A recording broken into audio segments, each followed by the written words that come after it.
debunking myths that say emotional and relational skills are resources embodied by women, not skills that men can cultivate for their own selves because they're just not wired that way, or the boy Bible says they shouldn't have to. These kind of myths are dangerous because they enable men's learned helplessness, that they cannot meet their own needs independently, let alone contribute to the well-being of someone else. And this habitual attunement to what men are not receiving for free from women fuels red pill grievances and Christian nationalist arguments that women's independence is a direct threat to men's survival. From that mindset, they're justifying stripping women of all rights to ensure that every man, no matter who or what he is entitled by birthright to own and use a woman as his private for-profit property.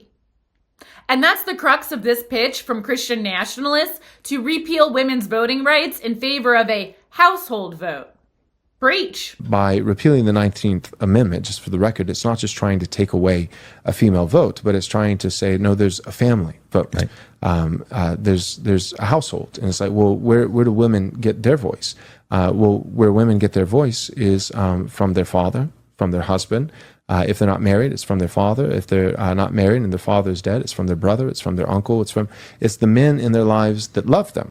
So household voting is obviously a euphemism for using authoritarian state violence to force women into mandatory marriage. And that actually reminded me of this insight from psychologist Erich Fromm.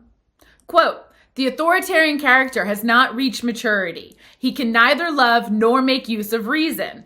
As a result, he is extremely alone, which means that he is gripped by a deeply rooted fear.